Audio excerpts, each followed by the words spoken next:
Selamat sore dan selamat datang dalam kebaktian kebangunan rohani pada hari yang keempat.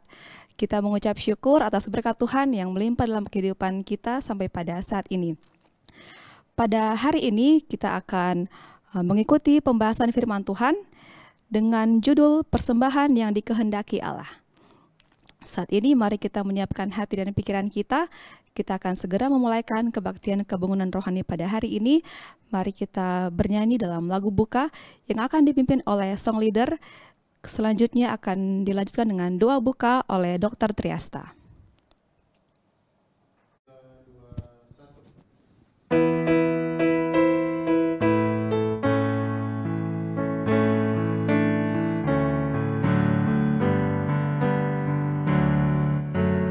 Sembah Juru Selamat, Ia Raja Dunia. Aku tahu Ia hidup selama-lamanya. Aku dengar suaranya yang janjikan rahmat. Bila ku perlu Yesus, Ia dekat. Yesus hidup sekarang dan selamanya. Dengan aku Ia jalan dan bercakap juga. Yesus hidup, Juru Selamatku.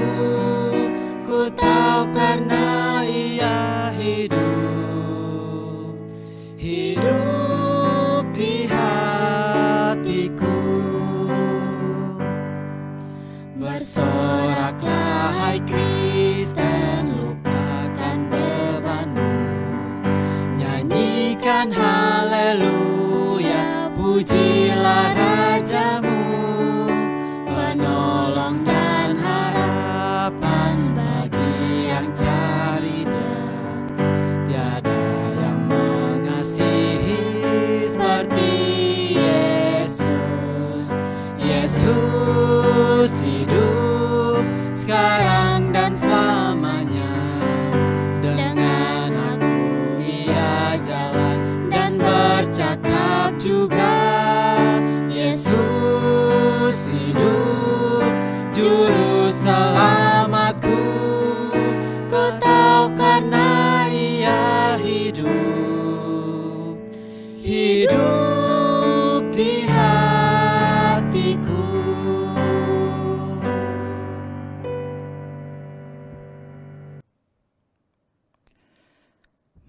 Maha besar Bapa yang bertahta dalam kerajaan surga, Tuhan yang Maha Pengasih, Pencipta semesta alam, kami datang kepadamu dengan segala kerendahan hati, bersyukur, memuji dan memuliakan namamu atas segala kasih karunia dan berkat-Mu yang selalu melimpah dalam kehidupan kami.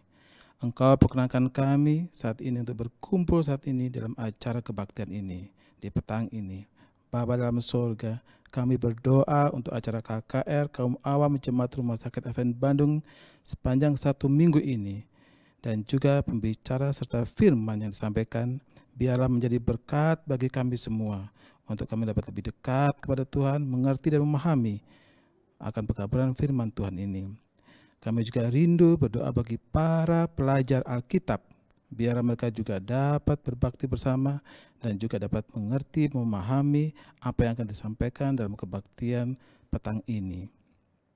Bapa dalam surga, kami juga berdoa bagi program penginjilan agar semua anggota jemaat aktif terlibat dalam program penginjilan ini. Semua anggota di gereja maupun kaum awam semuanya dapat bersama-sama bahu-membahu dalam pelayanan Tuhan di program penginjilan ini.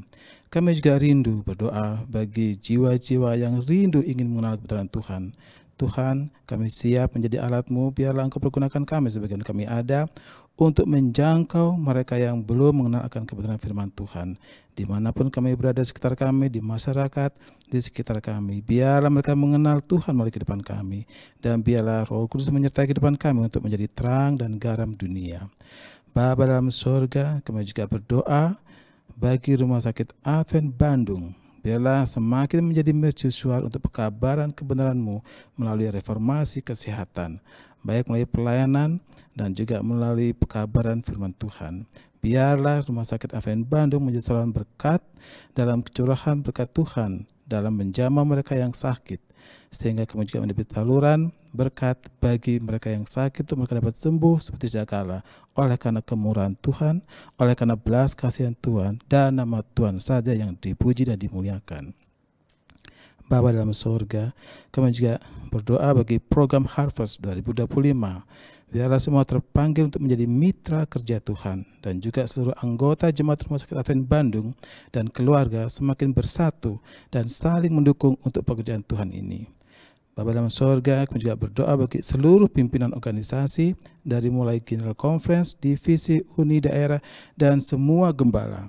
Biarlah kami semua bersama-sama dalam pelayanan ini.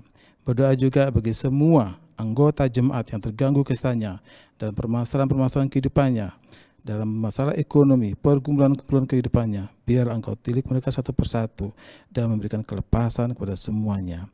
Tuhan, pulihkan mereka dalam setiap permasalahan kehidupan mereka.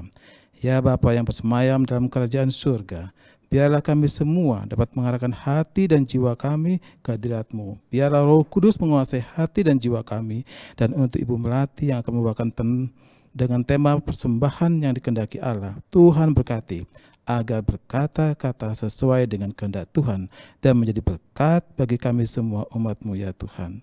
Doa yang tak sempurna ini kami alaskan hanya dalam nama anak-Mu yang tunggal, Yesus Kristus, sebagai Tuhan dan Juru Selamat kami yang hidup. Amin.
Segenap hidupku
Pada saat yang berbahagia ini, kita siapkan hati dan pikiran kita. Kita akan mendengarkan lagu tema dengan judul Setialah Saudara dan akan dilanjutkan dengan pembahasan KKR pada malam hari ini oleh Ibu Melati Samosir.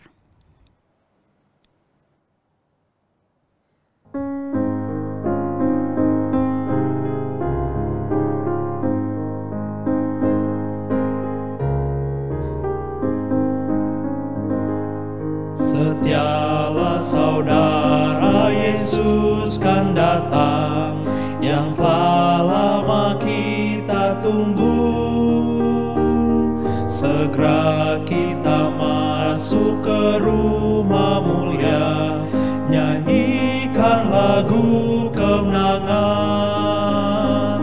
Setialah saudara, setia selamanya kepadanya yang mengasihi, dengan kasih yang kekal dan terindah. Dialah Tuhan penebusmu. Setialah saudara, setia selamanya kepadanya yang mengasihi, dengan kasih yang kekal dan terindah. Dialah Tuhan penebusmu.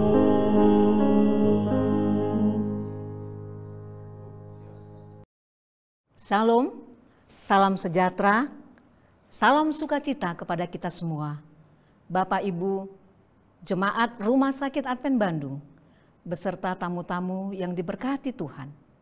Terpujilah Tuhan, tidak terasa hari ini kita sudah memasuki hari keempat dalam acara KKR Kaum Awam Jemaat Rumah Sakit Advent Bandung yang diadakan dari tanggal 15 sampai tanggal 21 Juni ini. Tema yang diangkat, tetap setia pada kehendak Allah. Dan judul yang akan kita bahas pada malam hari ini adalah tentang persembahan yang dikehendaki Allah. Dalam kehidupan sehari-hari, kita sering dihadapkan pada pilihan dan tindakan yang menentukan arah hidup kita. Sebagai orang percaya, tujuan utama kita adalah hidup berkenan di hadapan Tuhan. Apa artinya hidup yang berkenan? Dan bagaimana kita dapat mencapainya? Mari kita satu di dalam doa. Allah Bapa yang bertahta dalam kerajaan surga, segala puji dan syukur kami panjatkan kehadirat-Mu Tuhan. Untuk kebaikan-Mu yang luar biasa, memberikan waktu yang berharga kepada kami untuk mendengarkan sabda-Mu, agar kami semakin dikuatkan di dalam dunia yang penuh dengan kekacauan ini. Menolong kami Tuhan, urapi hati kami dengan kuasa Roh Kudus-Mu, sehingga pengertian yang dalam menjadi bagian kami sepanjang ibadah ini. Di dalam nama anak-Mu Yesus Kristus, kami telah mengucap syukur dan berdoa. Amin. Di hari pertama, kita sudah mendengarkan perkabaran tentang pengharapan yang dikehendaki Allah, yang terfokus pada kedatangannya yang kedua kali, mendorong pada kehidupan yang kudus, dan bagaimana pengharapan kita yang terus terfokus pada janji Allah. Kemudian di hari yang kedua, tentang keluarga yang dikehendaki Allah, yang menempatkan Tuhan sebagai pusat dalam keluarga dan melibatkannya dalam setiap aspek kehidupan kita. Kemudian di hari yang ketiga, tentang makanan yang dikehendaki Allah. Allah memberikan secara khusus makanan alami, segala jenis tumbuhan berbiji dan buah-buahan sejak awal penciptaan. Dan ditegaskan tentang bagaimana kita semua bisa mengendalikan diri kita bersama bantuan Roh Kudus. Sehingga semua hal-hal yang kita masukkan ke dalam tubuh kita, ke dalam pikiran kita, semua berkenan di hadapan Tuhan. Dan hari ini kita akan bahas tentang persembahan yang dikehendaki Allah. Bapak Ibu yang kekasih, Sesungguhnya kalau kita renungkan, apakah Allah membutuhkan persembahan kita? Ya, Allah tidak membutuhkan persembahan kita sesungguhnya. Karena apa? Karena dunia dan segala isinya adalah milik Tuhan. Itu tertulis pada Mazmur 24 ayat 1. Jadi dia tidak membutuhkan, dia tidak perlu meminta kepada kita jika dia membutuhkan sesuatu. Tetapi pertanyaannya dan sekaligus perenungannya bagi kita, mengapa kita harus memberi? Mengapa kita harus memberi dan mempersembahkan kepada Tuhan? Kita harus tahu mengucap syukur yang lahir dari dalam hati kita. Mazmur 50 ayat 4 firman Tuhan, 14 firman Tuhan katakan, persembahkanlah syukur sebagai korban kepada Allah dan bayarlah nazarmu kepada yang maha tinggi. Bapak Ibu yang kekasih, planet bumi datangnya dari tangan penciptanya yang semuanya dalam kemegahan dan kesempurnaannya, keagungannya yang tak terlukiskan. Keindahan matahari terbit hanya bisa ditandingi oleh kecantikan saat matahari terbenam. Danau, bunga-bunga mempesona di setiap warna dan keharumannya. Pohon-pohon merunduk keberatan beban buah yang lezat dalam setiap jenis. Burung-burung bernyanyi merdu. Binatang-binatang di antara semak belukar. Sungai-sungai, ikan-ikan berwarna-warni yang cantik. Ya, betapa indahnya surga dari ujung ke ujung. Berawal dari Taman Eden. Disitulah ditempatkannya manusia yang dibentuknya itu. Lalu dia berfirman kepada Adam dan Hawa, berkuasalah atas ikan-ikan di laut dan burung-burung di udara. Sementara segala yang ada di bumi ini milik Allah. Dia mempercayai manusia melayani, mengurus dunia. Allah adalah pemilik, kita adalah pelayan, kita adalah pengelola harta Allah. Ulangan 8 ayat 18 firman Tuhan katakan, tetapi haruslah engkau ingat kepada Tuhan, Tuhan Allahmu, sebab dialah yang memberikan kepadamu kekuatan untuk memperoleh kekayaan. Pentingnya mengingat Tuhan kita sebagai sumber segala kekayaan dan kekuatan yang dimilikinya. Dan segala sesuatu yang diperoleh termasuk kekayaan berasal dari Tuhan dan bukan dari usaha manusia. Allah menguji cinta dan kesetiaan manusia. Adam dan Hawa bisa memakan semua pohon dalam taman, tetapi mereka tidak boleh memakan buah khusus itu. Dengan menuruti Allah, mereka menunjukkan pengenalan mereka akan harta miliknya. Jika mereka setia, melayani, dan memilih untuk memelihara kesetiaan kepada Allah, mereka akan hidup selamanya di dunia surga tersebut. Adam dan Hawa gagal melalui ujian yang sederhana yang diminta Allah pada mereka. Mereka adalah penata layanan yang tidak setia dan mereka kehilangan segalanya. Rumah taman, kehidupan kekal, kasih, kebahagiaan, keamanan, suara hati yang jelas dan bertatap muka, berjalan dan berbicara dengan Allah. Semua hilang. Namun kabar gembiranya adalah kekuasaan setan dihancurkan ya, oleh kedatangan Kristus ke dunia melalui kematiannya di kayu salib dan kebangkitannya. Kenapa? Karena ketika Adam dan Hawa jatuh dari keluarga raja menjadi keluarga budak, di balik itu semua yang paling puas hatinya adalah setan. Malaikat pemberontak yang berharap memiliki seluruh kendali bumi selamanya. Tapi ketika tadi kabar gembiranya Tuhan hadir untuk menghancurkan rencana-rencana setan. Bapak Ibu yang kekasih, siapapun kita, apapun milik kita menjadi mungkin oleh karena anugerah kekal dari Kristus untuk keluarga manusia. Apakah kita mencintai Dia atau tidak, seluruh kehidupan dan milik kita adalah hartanya. Jadi Dia bukan hanya sebagai pencipta kita, Dia juga penebus kita. Dan seperti Adam dan Hawa, kita adalah penata layanan segala yang Allah telah percayakan pada kita. Jadi apa yang Allah minta dari kita? Sebagai pelayan dan pengelola harta Allah. Allah memandang hal yang terbaik apa di dalam diri kita yang kita persembahkan. Ketika di bait Allah, Tuhan Yesus memperhatikan setiap orang yang memasukkan uang dalam peti persembahan. Seperti tertulis pada Lukas 21 ayat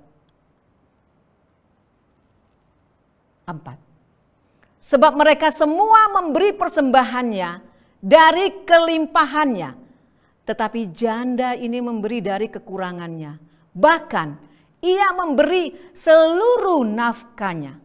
Dari situ Tuhan kita Yesus Kristus berkata kepada murid-muridnya bahwa seorang janda miskin yang memasukkan 2 peser memberi lebih banyak daripada semua orang-orang yang memasukkan persembahannya. Sebab apa? Sebab ia telah memberikan yang terbaik dari apa yang menjadi kekurangannya. Dalam Alkitab, persembahan yang terbaik kepada Tuhan bukanlah soal materi saja, tetapi juga tentang sikap hati, ketaatan, dan pengabdian total.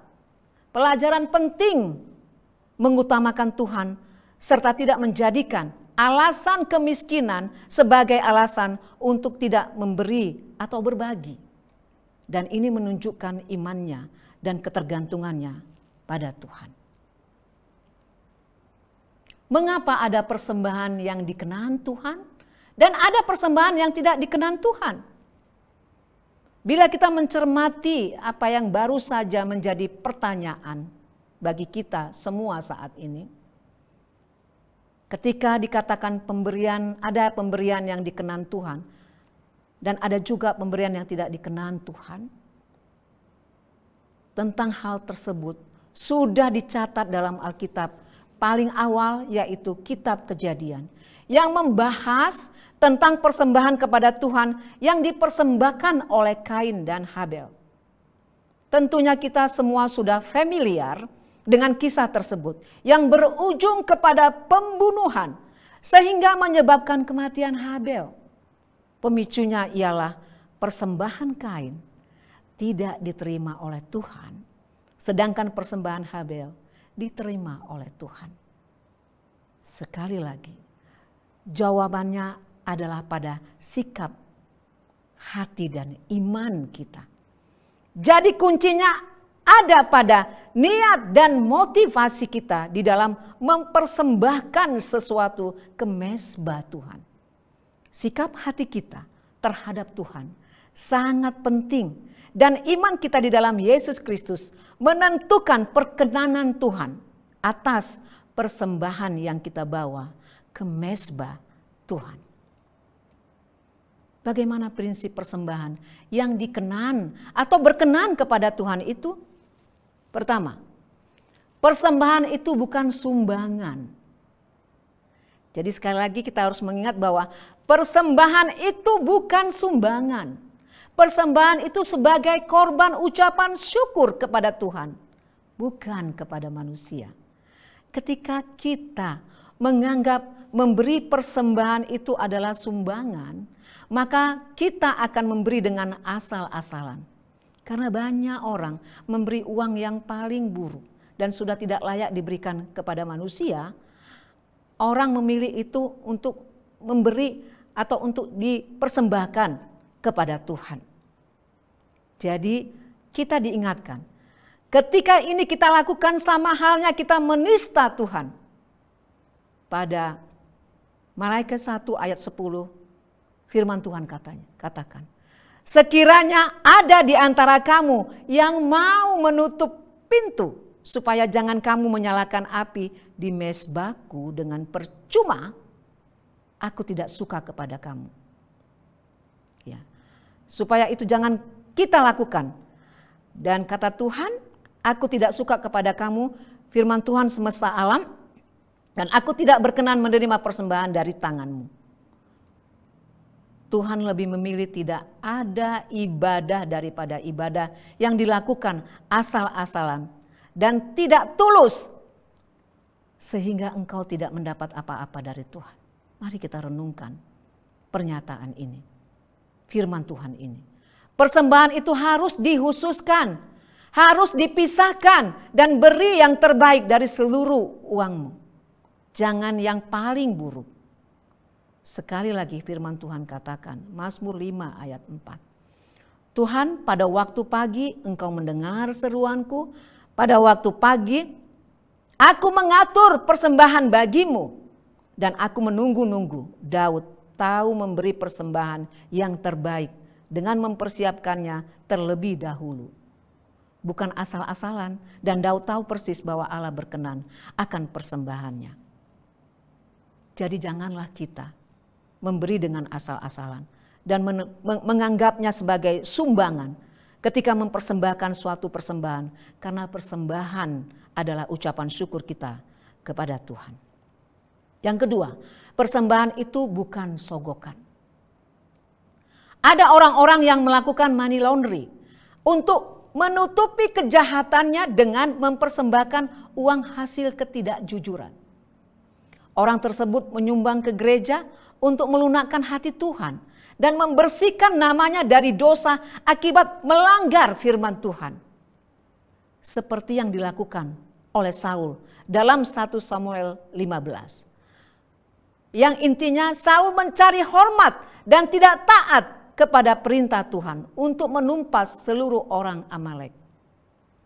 Dan ia menentang perintah Tuhan dengan mengambil dari jarahan itu semua yang terbaik yang harus ditumpas untuk mempersembahkan bagi Tuhan. Jadi jangan berkata untuk Tuhan jika tidak berasal dari dasar hatimu. Persembahan bukanlah membeli tiket untuk mendapatkan berkat atau imbalan dari Tuhan.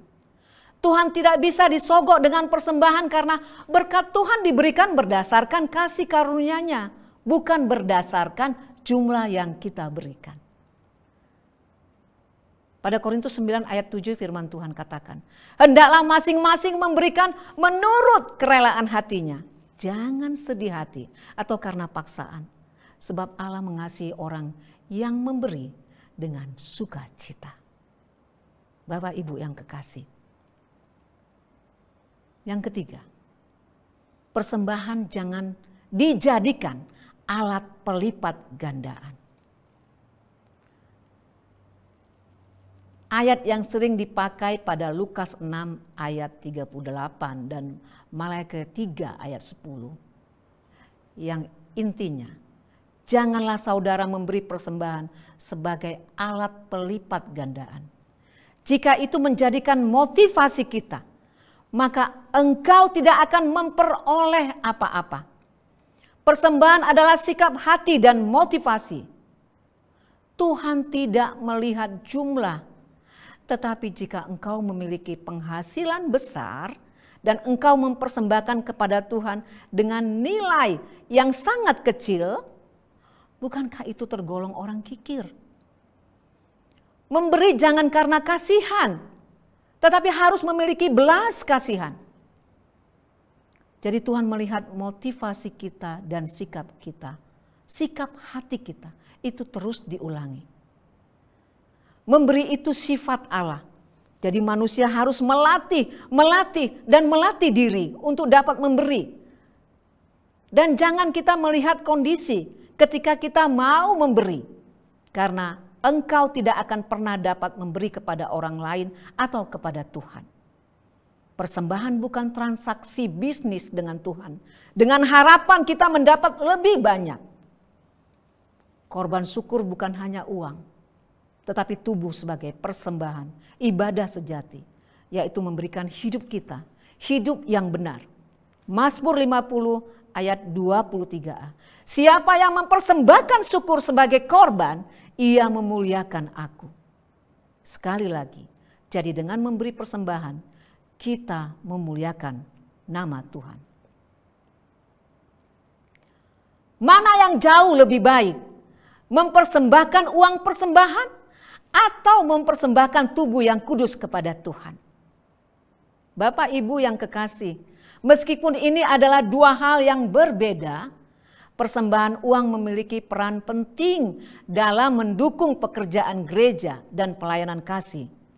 Namun, Allah menghendaki sebuah persekutuan dan ibadah yang kudus. Berikanlah kepada kaisar apa yang wajib kamu berikan. Kepada kaisar dan kepada Allah, apa yang wajib kamu berikan kepada Allah.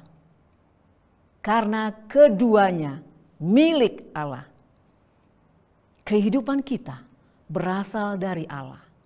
Setiap detak jantung, setiap nafas, setiap denyut nadi dalam tubuh kita adalah karunia Allah. Pernahkah kita bingung bagaimana bersyukur pada Allah atas kebaikannya kepada kita? Akan karunia kehidupan, keluarga, kesehatan, berkat materi. Apakah kita kadang merasa bahwa bersyukur sudah cukup? Prinsip Alkitab akan penata layanan memberikan sebuah cara yang nyata untuk mengungkapkan rasa terima kasih kita kepada Allah atas segala berkat-berkatnya. Mazmur 116 ayat 12 firman Tuhan katakan, bagaimana akan kubalas kepada Tuhan segala kebaikannya kepadaku? Yesus berbicara banyak tentang uang. 16 dari 38 perumpamaannya mengenai bagaimana memegang uang dan harta milik. Pada keempat Injil Matius, Markus, Lukas, dan Yohanes, satu hal yang ajaib di mana 1 dari 10 ayat atau 288 ayat dari keseluruhannya berbicara mengenai uang dan harta. Diperkirakan 500 ayat dalam Alkitab tentang doa, 500 ayat tentang iman, tapi sebanyak 2000 ayat tentang uang dan harta. Uang tentunya masalah penting bagi Allah. Dan Dia tidak ingin kita mengkhawatirkannya. Dia ingin kita percaya padanya untuk memenuhi keperluan kita. Dia ingin percaya kepada kita juga untuk mengelolanya dengan baik. Allah telah menempatkan uang di tangan manusia. Supaya apa? Supaya kita boleh belajar menjadi bermurah hati. Pembagi berkat untuk membebaskan penderitaan umatnya yang sudah jatuh. Jadi uang yang telah dipercayakan Allah kepada manusia akan digunakan memberkati umat manusia dalam memenuhi kebutuhan yang sedang menderita dan yang berkekurangan. Allah yang memberi kita kemampuan untuk membuat uang. Tapi kita sendiri sama sekali tidak memiliki apa-apa. Dan sebagai pencipta kita, Allah memiliki tuntutan terhadap harta dan kehidupan kita. Bukan hanya harta, tapi kehidupan kita. Seluruh aspek kehidupan kita. Satu hal yang besar menjadi seorang penata layanan. Setia dan benar di hadapan Allah yang adil. Yang tidak memaafkan dalam diri siapapun penata layanannya kalau ada yang tidak adil atau perampokan terhadap dia. Berapapun jumlah uang kita, Apakah 1, 2, atau 5 rupiah? Tidak 1 rupiah pun uang kita itu diboroskan atas kesia-siaan, kesombongan, atau sikap mementingkan diri. Setiap rupiah yang kita kumpulkan dicap dengan bayangan dan catatan Allah. Ketegasan yang luar biasa yang perlu kita renungkan bersama.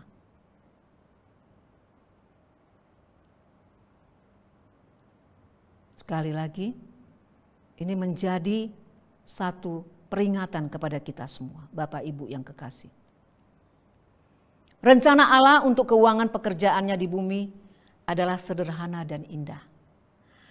Diminta umatnya untuk memberi dari hati mereka, tanpa khawatir akan kebutuhan diri mereka sendiri. Dan pada akhirnya akan mendapati jauh melimpah dari yang diharapkan. Perpuluhan atau 1/10 bagian dari pendapatan kita itu milik Allah. Kita juga diminta untuk memberi dengan limpah. Bagaimana dengan persembahan lainnya? Ya, persembahan itu diserahkan kepada kita masing-masing untuk memutuskan seberapa jauh keikhlasan kita untuk memberi selain perpuluhan. Dalam penata layanan yang membahagiakan, Tuhan ingatkan bagaimana mata Allah memperhatikan setiap rupiah yang dipersembahkan untuk pekerjaannya atau sikap kurang rela dari si pemberi. Motivasi si pemberi juga dicatat, mereka yang berkorban dan mengabdi yang mengembalikan kepada Allah miliknya sebagai mana mereka diharuskan akan dibalas sesuai dengan pekerjaan mereka. Bapak Ibu yang kekasih, segala hal yang kita cintai dan kita sayangi dalam hati kita hanyalah pinjaman. Itu semua bukan milik kita, kita diingatkan. Ingatkan aku ya Tuhan. Segala sesuatu yang kita miliki dan sangat kita cintai, sangat kita sayangi, itu hanya pinjaman. Itu semua bukan milik kita. Banyak bentuk persembahan selain materi berupa waktu, tenaga, keahlian, dan sebagainya. Semua itu milik Tuhan. Sekali lagi, mata Allah memperhatikan apa yang kita persembahkan kepada Tuhan. Bagaimana dengan waktu? Firman Tuhan katakan pada Mazmur 90 ayat 12. Ajarlah kami menghitung hari-hari kami, sedemikian hingga kami beroleh hati yang bijaksana. Kita adalah penata layanan karunia waktu dari Allah untuk kita lakukan. Kita bukan hanya penata layanan uang, kita juga penata layanan waktu. Kata orang, waktu adalah isi kehidupan. Dan betapa singkatnya hidup di dunia ini. Pentingnya menghargai waktu dan mempertanggungjawabkannya kepada Allah. Yang menghendaki kita menggunakan waktu-waktu kita yang berharga ini dengan bijaksana secara seluruhnya. Dia juga menghendaki kita untuk mengatur waktu pada hari Sabat. Hari ke-7 dalam seminggu pernyataan kepercayaan kita akan Dia sebagai penciptanya.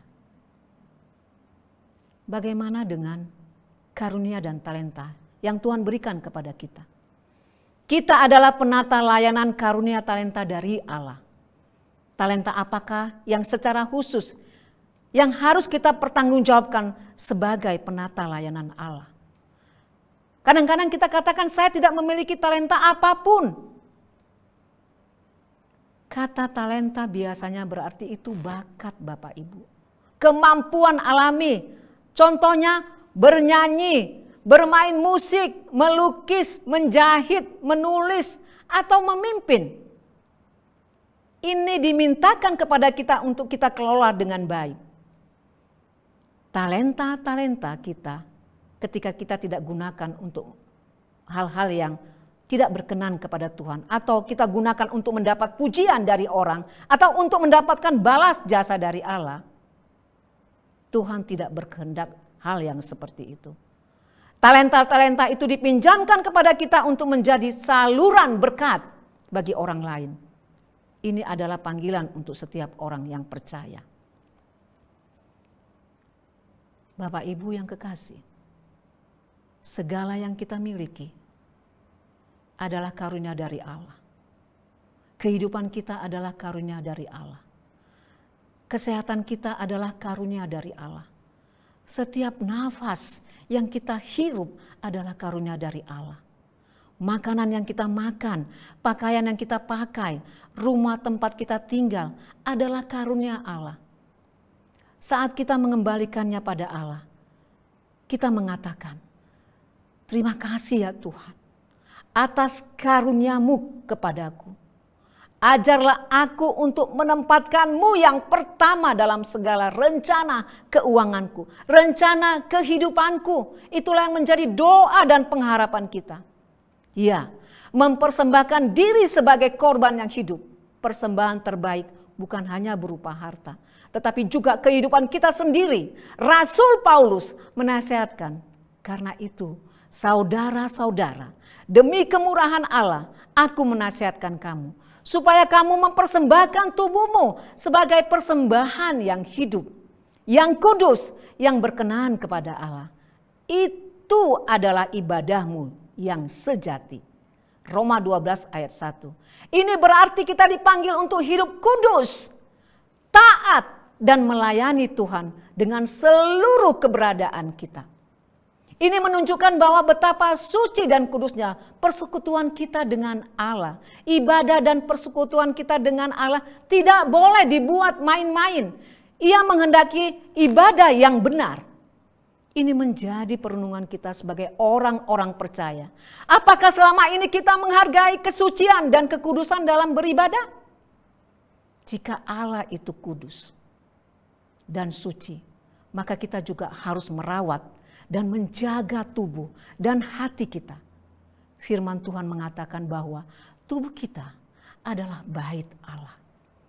Kesadaran tentang kesucian dan kekudusan hidup sangat penting, supaya orang percaya dapat terus bertumbuh dalam iman dan menjadi dewasa secara rohani dan semakin sempurna di dalam Kristus. Sekali lagi ini menjadi perenungan besar bagi kita semua, Bapak Ibu yang kekasih. Lagu yang tadi dibawakan oleh ibu-ibu BWA, yang intinya adalah bagaimana segenap hidup kita, jiwa dan raga kita, sebagai persembahan yang berkenan di hadapan Tuhan, sebagai persembahan yang tulus, yang kudus di hadapan Tuhan, dan permohonan kita kepada Tuhan. Tuhan, pakailah hidupku sebagai alat-Mu. Seumur hidupku menjadi persembahan yang berkenan di hadapan Allah. Juga perenungan bagi kita dan doa terbaik kita pada malam ini kepada Tuhan. Setia pada kehendak Allah. Terima kasih, Tuhan memberkati kita. Terima kasih untuk Ibu Melati yang sudah membawakan firman Tuhan pada hari ini, hari KKR yang keempat. Saat ini kita akan menutup ibadah KKR kita dengan menyanyikan lagu Sion nomor 280, Muliakanlah Allah, dan doa tutup akan dibawakan oleh Ibu Melati Samosir.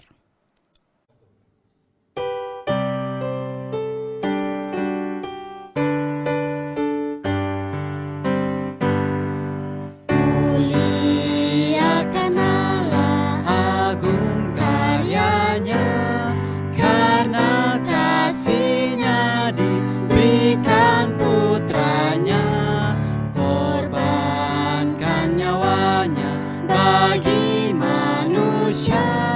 Gerbang keselamatan terbuka sudah. Puji Dia, dengarlah suaranya. Puji Dia, mari bersoraklah. Datang pada Bapa oleh putranya. Muliakan Allah, besar kuasa-Nya. Agunglah hikmat-Nya, agung karyanya, besar suka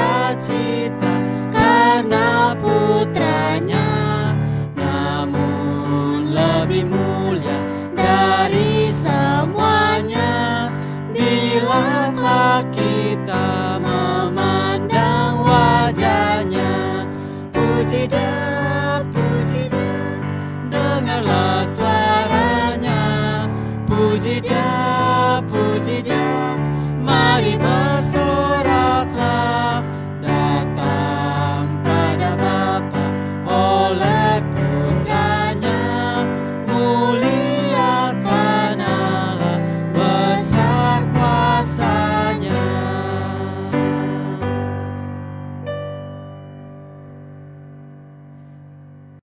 Bapak Ibu yang kekasih, mari kita bersatu di dalam doa.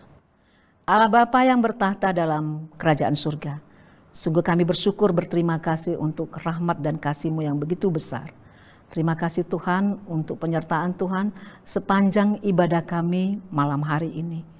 Kami sangat terberkati oleh materi kuasa Tuhan melalui firman-Mu Tuhan, dan biarlah Engkau menolong kami semua agar Roh Kudus-Mu yang memimpin kami, menolong kami, agar kami dapat semakin memahami apa kehendak Tuhan di dalam kehidupan kami. Khususnya bagaimana kami mempersembahkan kehidupan kami yang berkenan di hadapan-Mu Tuhan. Kami manusia yang penuh dengan keterbatasan dan keberdosaan, dan Engkau tahu juga motif-motif kami. Biarlah Tuhan Engkau bersihkan kami dari segala motif-motif yang tidak Engkau kehendaki. Tolong kami Tuhan agar hari demi hari hidup kami, tabiat kami, karakter kami boleh semakin menyerupai tabiat Allah. Dan tolong kami juga Tuhan untuk boleh menjadi berkat bagi sesama. Khususnya kami berdoa untuk anggota jemaat Rumah Sakit Advent Bandung. Menolong kami semua agar bersatu hati untuk melakukan pelayanan-pelayanan yang membahagiakan hati Tuhan, menyenangkan hati Tuhan sampai Maranatha. Menolong juga para tamu-tamu kami yang bersama-sama dengan kami saat ini, agar mereka juga semakin terberkati dan semakin menjadi berkat bagi banyak orang. Terima kasih Bapa yang baik, kami serahkan seluruh kehidupan kami dan sisa malam hari ini ke dalam tangan pengasihan-Mu. Mohon ampun atas segala salah dosa kami yang begitu banyak. Di dalam nama anak-Mu Yesus Kristus, kami telah mengucap syukur dan berdoa. Amin.